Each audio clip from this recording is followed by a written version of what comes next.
Radio. Wow. Hi folks, welcome back for another Let's Play. It's been quite a while since we did the playthrough of Crash Bandicoot 1, and I guess it makes sense that we continue with 2 Cortex Strikes Back. Yeah, I've been meaning to get around to doing a new Let's Play for quite some time. I forget how, like, bassy old RCT televisions are.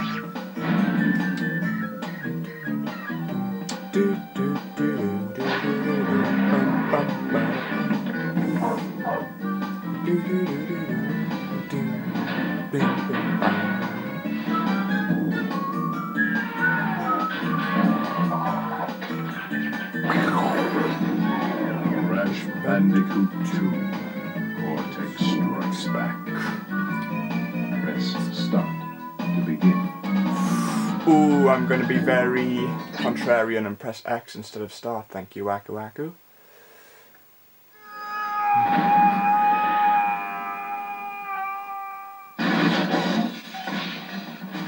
The end.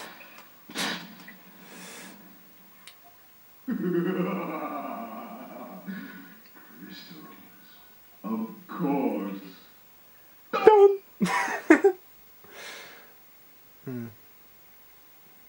Yeah.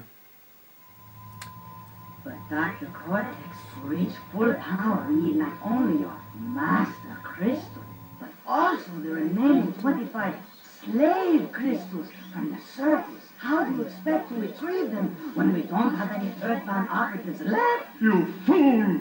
Do you think I'm unaware of the situation? If we don't have any friends left on the surface, then we need to find an enemy.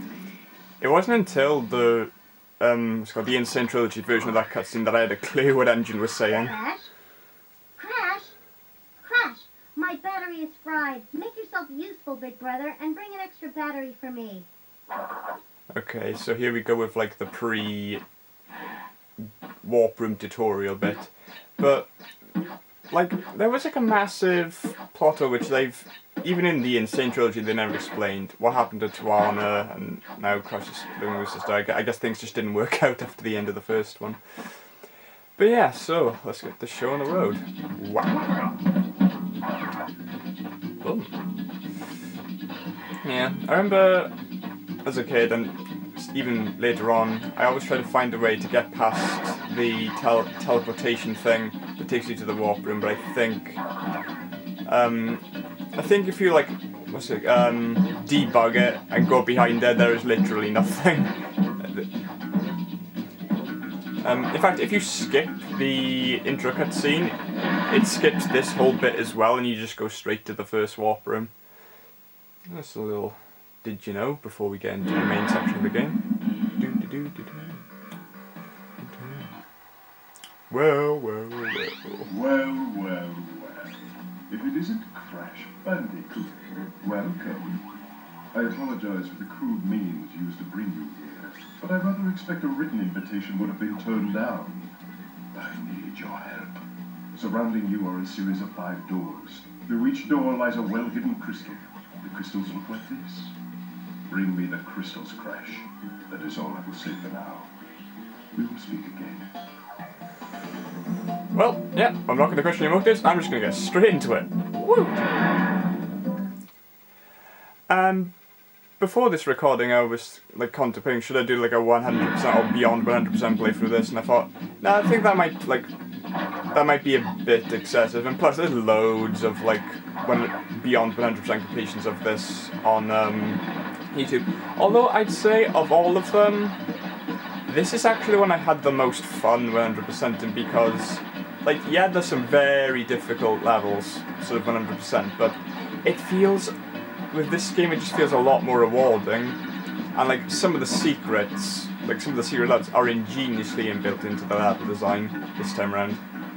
And this is the first game in the series where you can still get the gem even if you die, like unless it's like a death to unlock a death route or anything. But for the most part, they took out that excessive section of the difficulty Well, for some levels though, if I remember how to get the colour gem, like off the top of my head, and it doesn't require a lot of backtracking, I'd say we could go for it. Like for example, to get the blue gem in this level, you have to go through the whole level without hitting any of the boxes.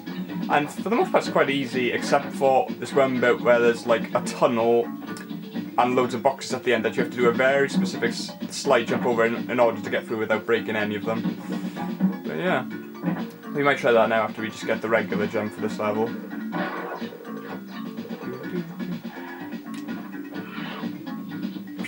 Bonk.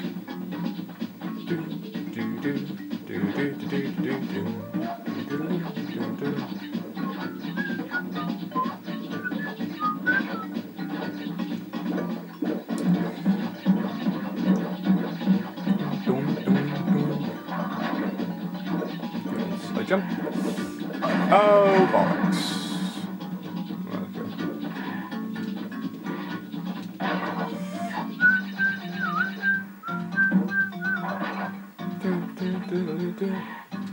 Oh yeah, like this bit's quite deceiving. Like, if you slide and jump on them, you'll complete this bit really easily. But if your instinct is not to do that, you basically can't complete this area properly, which is like catches you off guard the first time you play it. But yeah, you just slide and jump. You have to do it twice. You have to do it again here. See if the guy's ready to do it.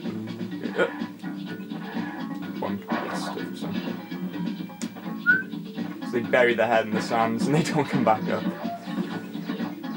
I remember that mechanism used to confuse me so much back in the day. And then I was, oh yeah, I can just slide and jump. Oh! I nearly got caught off guard there, bit of blue. Smash! Oh yeah, this is also the first game where they introduced the nitro crates and the ability to destroy them all with those destroy all nitro boxes. Actually, recently I was replaying the Insane trilogy, and I decided, because I didn't download the free DLC for Crash Bandicoot 3. I tried like the reworked version of the futuristic levels, and okay, some of it was genius, the way they taken the assets and redesigned it, and other ways I was like, surely you can't be serious. No, am I serious? Don't call me Shirley. But yeah, still haven't got around to completing those DLC levels yet. I should probably do that, because my current save file for Crash 3, the Insane Trilogy version, is only 101%. I want to get it above 102% so I can I think you get a gold trophy for doing that on the PS4. Right. Yeah.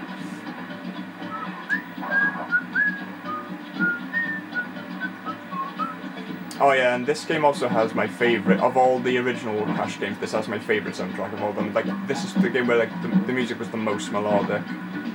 Like, I'd definitely say that Crash 3's music was a lot more rockier and heavier and dramatic, but I don't think it was quite as anthemic as the music in Crash 2, if that makes any sense.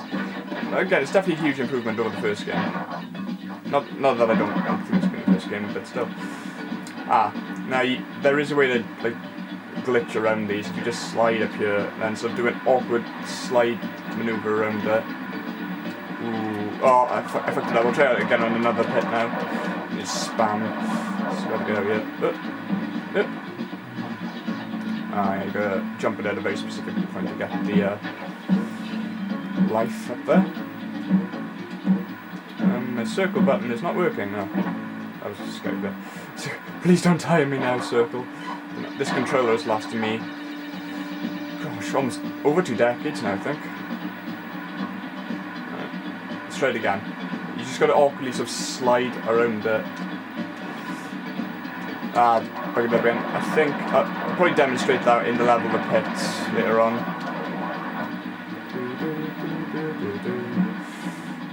Actually, no, there's one more pick. I'll probably try it again now. There's crystal. Okay,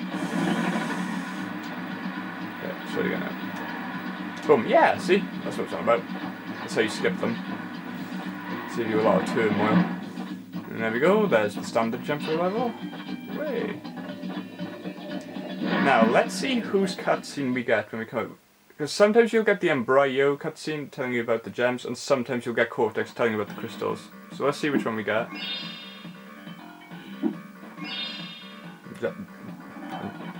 Does it game also introduces Crash's signature dance? Okay, let's see which cutscene we get. Oh, we got Cortex's. Done, Crash. I knew I could rely on you. Now listen carefully. These holograms are hard to maintain. During the course of my intellectual pursuits, I have stumbled across a force that threatens to destroy the world. Crystals are the only means of containing it. The fate of the world is at stake. It is imperative, therefore, that you bring them to me.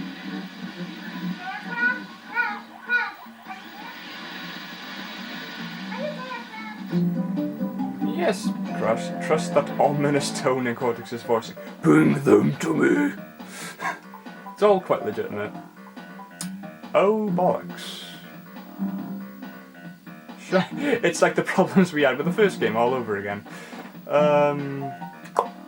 Right, I'll have to...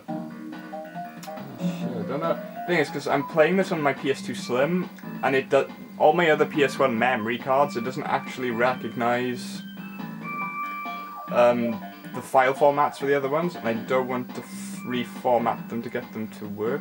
Although I think I did one of them. I did think I accidentally reformatted it by accident anyway. The first time I figured that out, so it should be all right.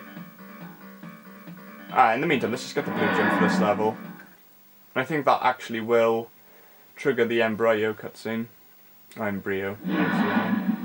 So let's try and do this level without breaking any boxes this time.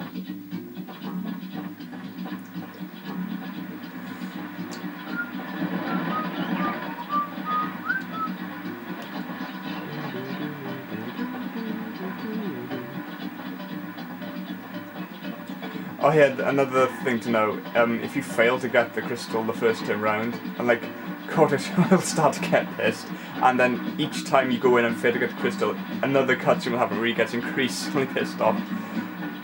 And yeah, it's quite funny, at least the first couple of times you do it, if you just want to have a few amusing extra cutscenes in the game. So, like, in the third game, you get, if you fail to get the crystal, you get, here's the, there's actually, I remember seeing this on a Only Plays playthrough of this. There's actually an even easier way to do this. You see, there's a jumpable, bouncy one here. There. Oh shit, I was about to open that backpack box and I was like, yikes, be careful.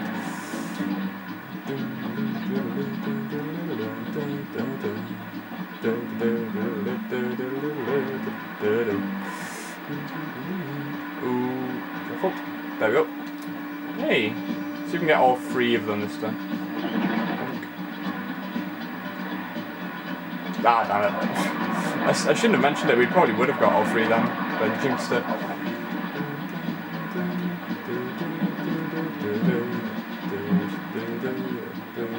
There's the blue gem.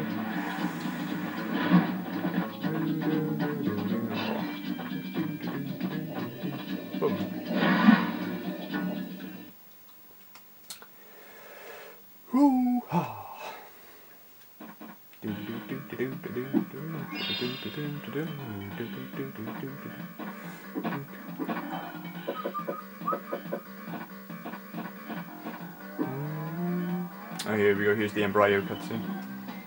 So, you were helping Cortex gather crystals, yet you have acquired a gem. Interesting. Well, Crash, know this? As long as you are allied with Cortex, you are my sworn enemy, and I will do anything in my power to stop you. If the fate of the world is truly your concern, you must gather the gems, not the crystals. If you obtain all 42 gems, I can use them to focus a laser beam that will destroy Cortex and the space station he's created. Until then, I must use my forces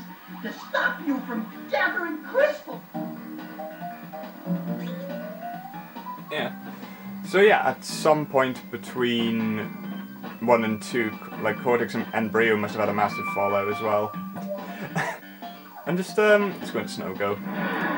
Just a side note as well, both in the sound of his voice and his personality, Embryo actually reminds me of Frank Grimes from The Simpsons. Without the stuttering, obviously, but like he's like this. You are my sworn enemy. And just getting like major Frank Grimes vibes off him.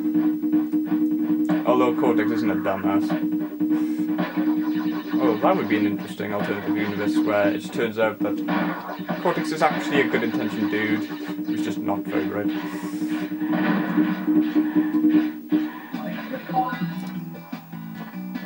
Look, everyone, Cortex is in a contest for children. Yeah, Crash beat his brains out.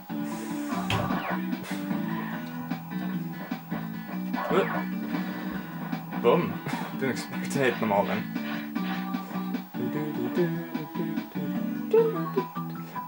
I was looking on, I think it was on Google Images, yeah, and I saw the concept art for this level, and I was like, oh, that was absolutely phenomenal.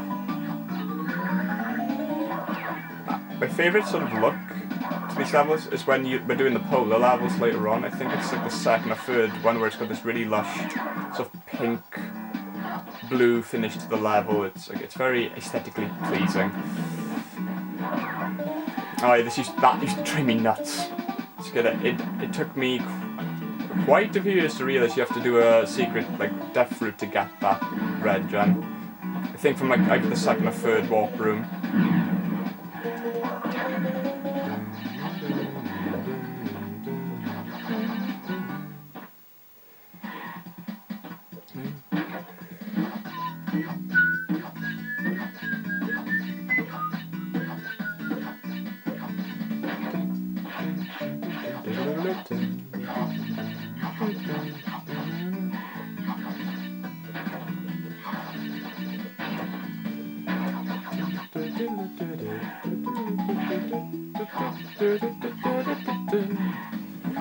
Another thing I like about the music of the bonus levels in Crash 2 is that each like type of zone has its own unique bonus music. But from like the third one in Wrath of Cortex, they just do like that area's themed version of the main Crash theme, which is alright, I guess. But like I gotta praise the second one for more sort of originality in terms of the music when it comes to the bonus areas. Bonk. Oh, here we go. Let's go. Oof. It's easy to miss that the first time round. Whoa, boy.